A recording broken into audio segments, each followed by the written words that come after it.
Donald Trump has delivered a stunning setback to Ukraine's President Volodymyr Zelensky.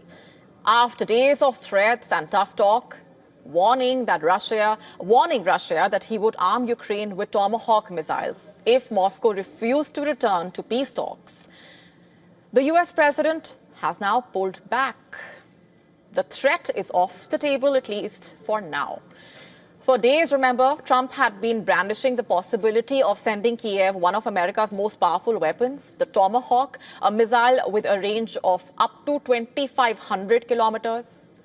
Could strike deep inside Russia, even reach Moscow, and put hundreds of military targets at risk.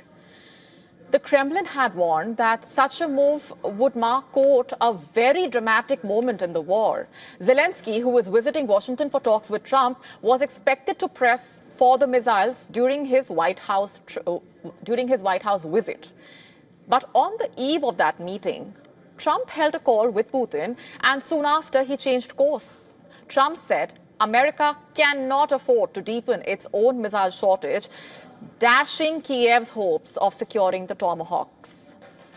But what really happened? What prompted Trump's U-turn? Or was this his plan all along?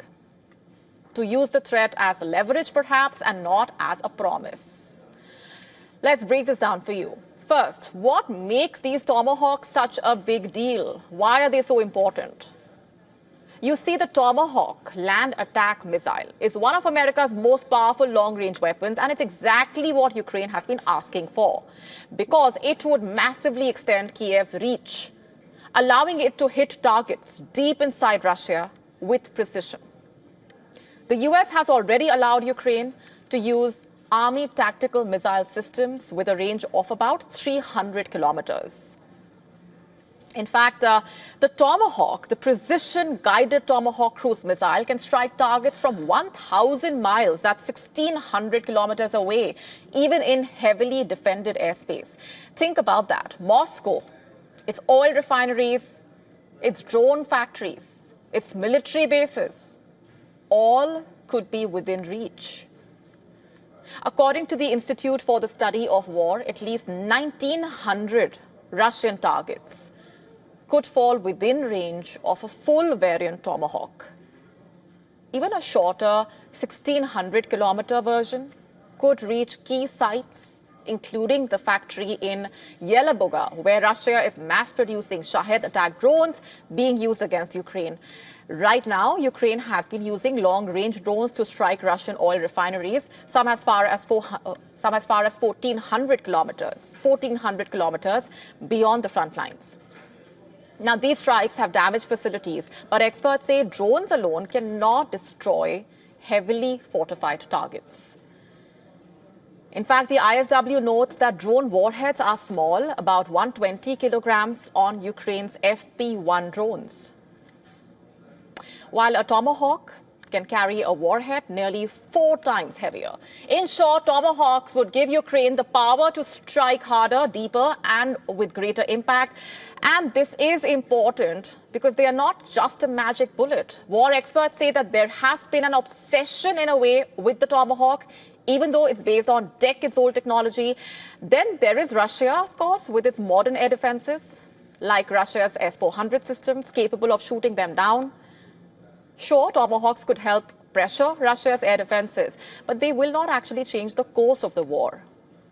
Still, even if some missiles get through, they could do some serious damage to strategic sites inside Russia. So the question is, would the US be willing to supply thousands of them? And that is unlikely, to put it simply. Meanwhile, Moscow has been sounding the alarm, of course. The Kremlin spokesperson, Dmitry Peskov, has said that the possibility of Tomahawks in Ukraine is causing extreme concern. President Putin warned that any supply of such missiles would mark a new stage of escalation. That's a familiar refrain. We heard similar warnings before the delivery of the F-16s, the Abrams tanks. None of them sparked a major escalation as such. But this time around, the diplomatic moves are already underway. Trump says his call with Putin was very productive and that the two leaders will likely meet in Budapest within 2 weeks. Zelensky, who is meeting Trump in Washington, remember, has credited the threat of Tomahawks for bringing Moscow back to the table. In fact, he posted on X, I'm quoting, "We can already see that Moscow is rushing to resume dialogue as soon as it hears about Tomahawks," quote unquote. But then, will these efforts really bear fruit is the question, and all eyes will be on that meeting between Trump and Zelensky.